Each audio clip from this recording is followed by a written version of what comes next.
Hi, everybody. Welcome back to I'm Just Saying.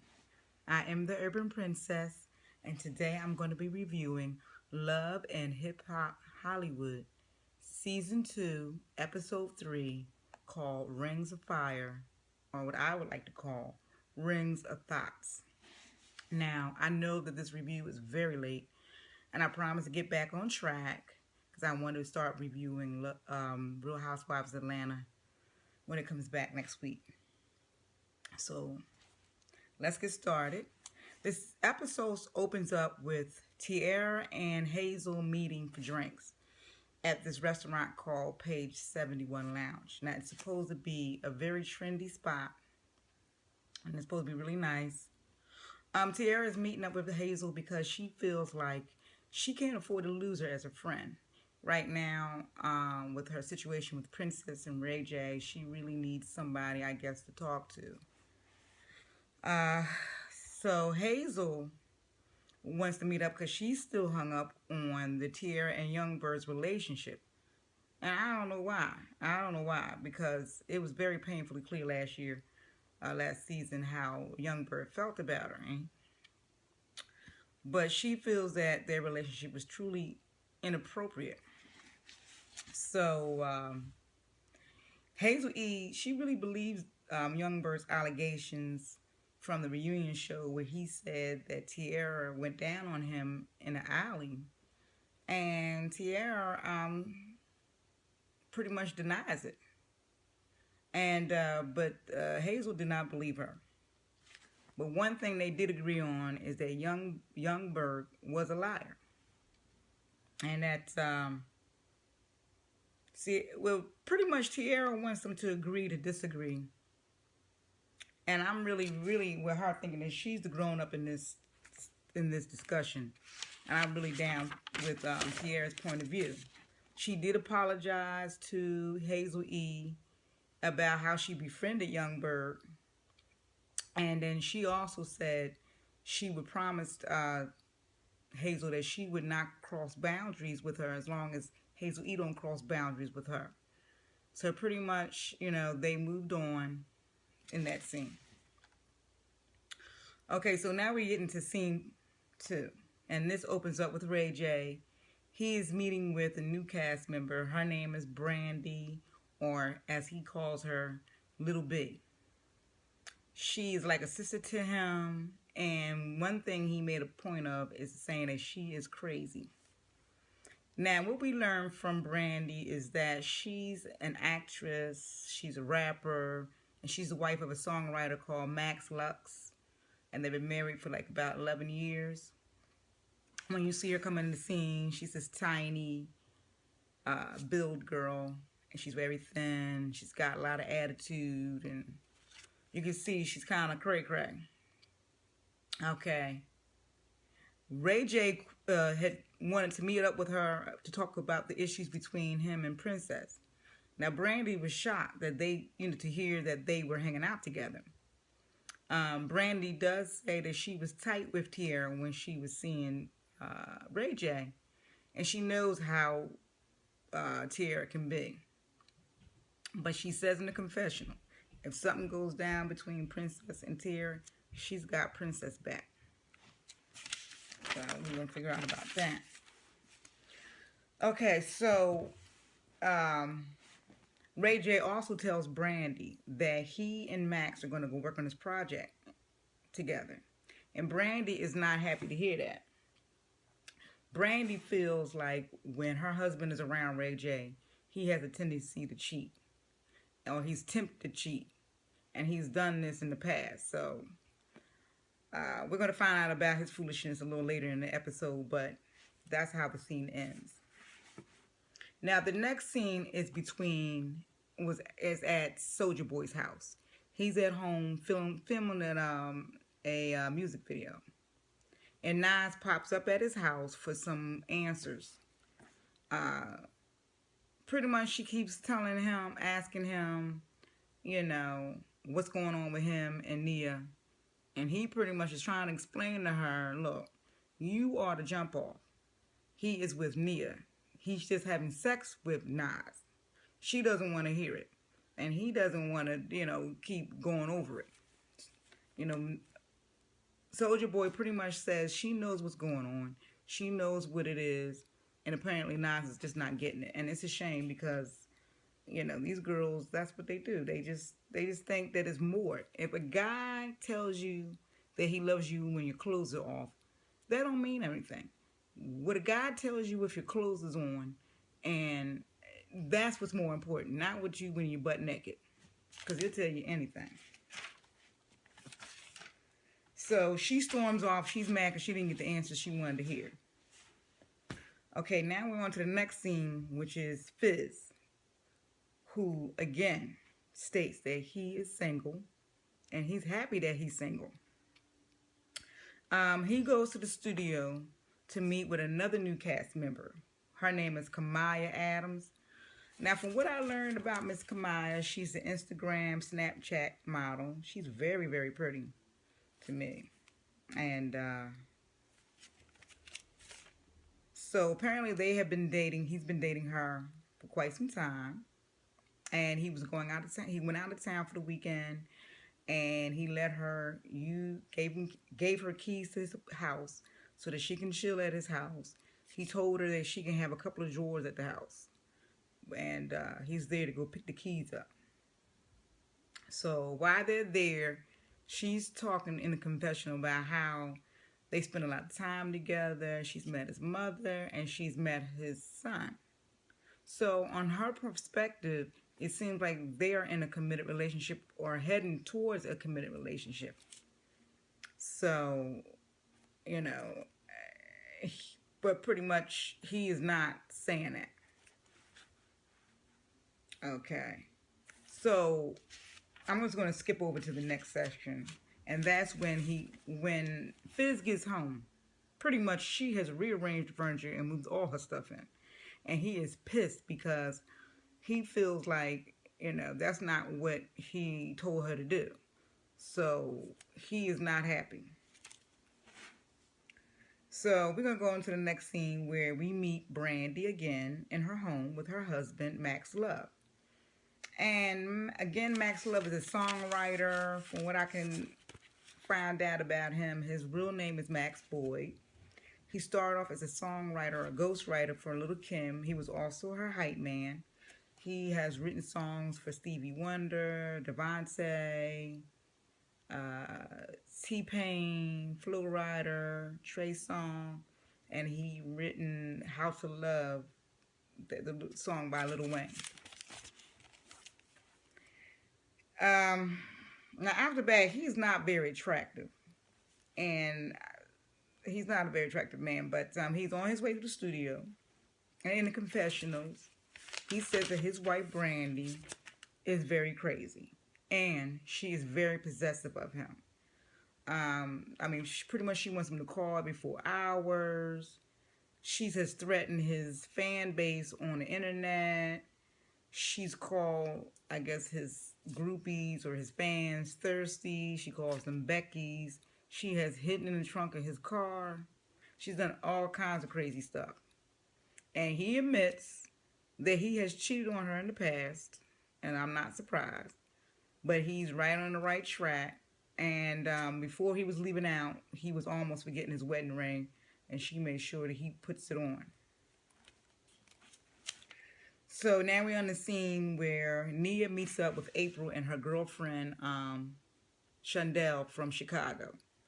They're at a restaurant called Mandaray Kitchen, and I hear they have really good food there. And they're sitting out on their patio, and pretty much she wants to talk to them about what happened at the boot camp session in the last episode. She tells them how her and Nas used to be friends back in Atlanta. How while she was dating or seeing Soulja Boy, a.k.a. Dre, Nas started sleeping with him behind her back. Now, April explained to Nia, look, you're in the entertainment business and like the sports business or just being out with a rich and famous man, you're going to get side chicks because that just comes with the territory. And, Shondell agreed with that. She said, too, is this girls out there, they don't care that they decide chicks. And that's true. But Nia says, oh, Nas is delusional and she's never going to be that girl. And really, Nas just looking to get famous and, you know, trying to get on the come up. But she's going to meet up with Nas and, and talk about it. And then later on in the episode, yeah, they do meet up in the sports bar, her and Nas. The only thing that comes out of that is they start fighting. And pretty much during the conversation, they talk about how Nas met Soulja Boy while Nia was seeing him. But Nas brought up how Nia slept with a couple of the men that she was dating. And they just exchange, insults. Nia says that the Soulja Boy keeps, Nas says that Soulja Boy keeps calling her and keeps wanting to be with her. Which we know is, at the end of the day, Nia tells her, look, he's never going to be with her seriously. So all she is just a booty. And that's when the fight starts. So, the next scene is, let me see. So, it's all kinds of ratchetness in this episode. Okay,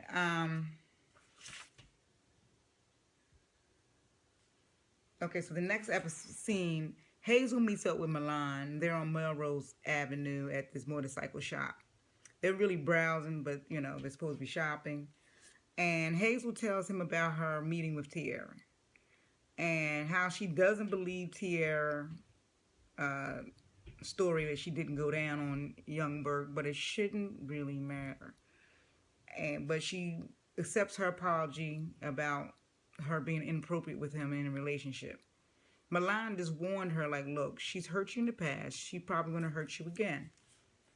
But Milan tells her how his conversation went with Miles and how he is tired of being in a secret relationship.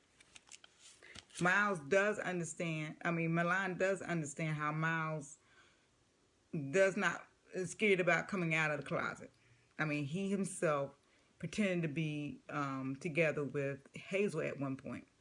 And that even like when they went to the Grammys, he pretended she was his girlfriend. But pretty much Milan thinks that Miles is cheating on him at this point. He don't think it's about being scared of coming out of the closet. He's thinking that he's seeing somebody. And he's going to get to the bottom of it. So, this brings us to the scene where Nikki and Brandy hang out together. Apparently, they're good friends.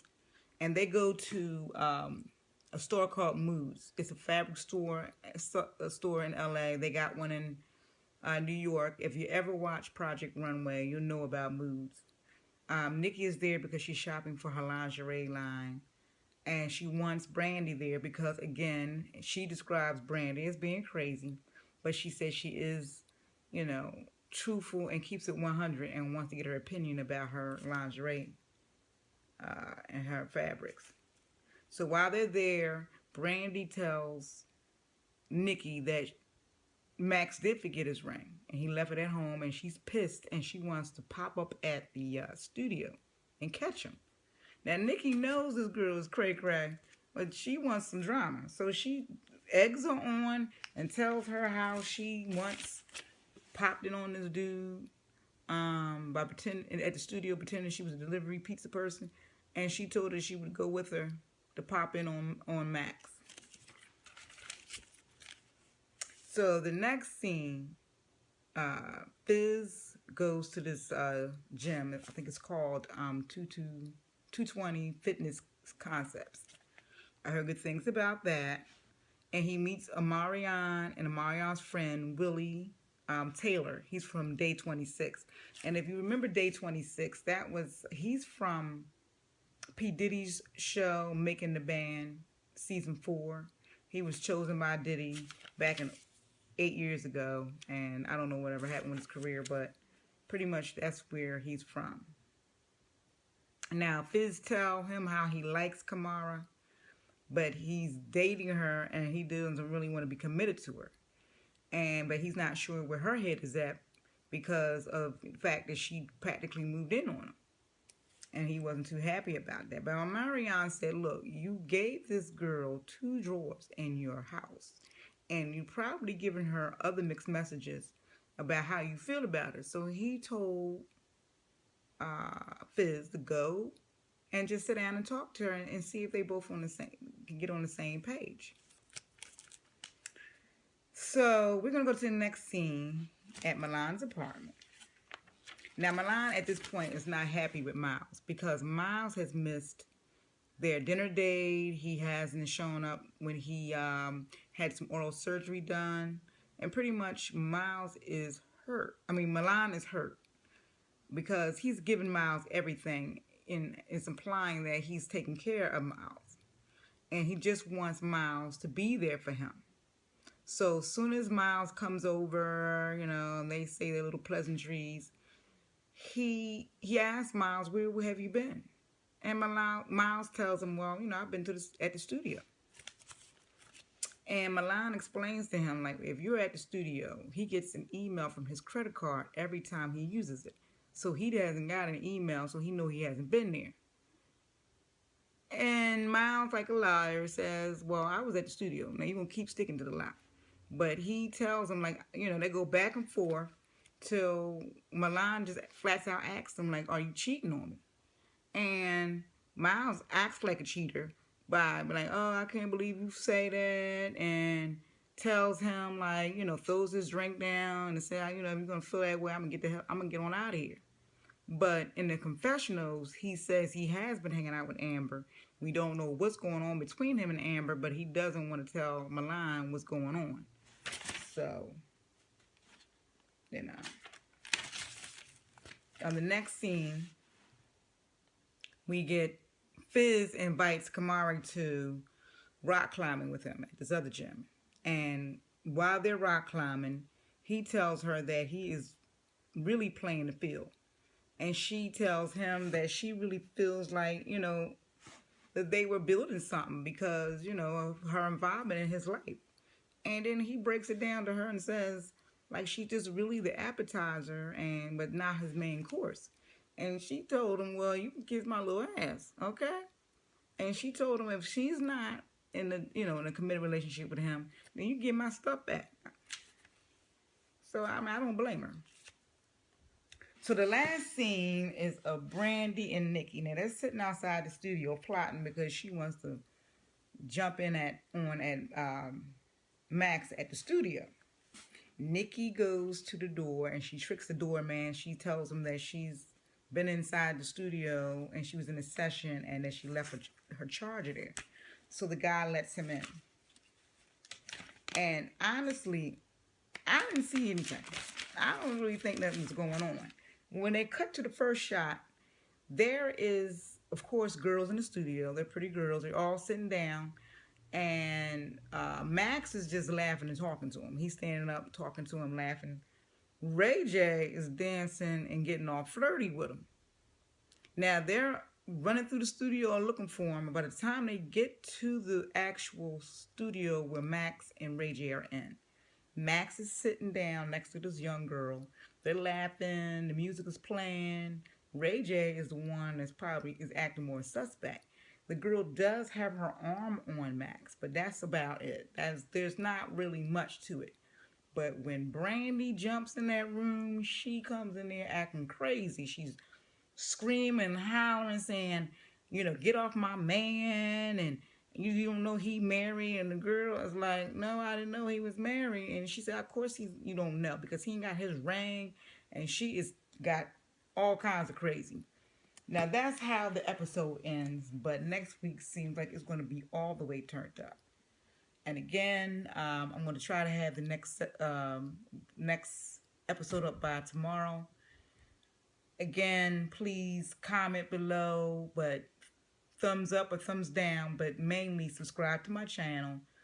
And until next time, have a good night.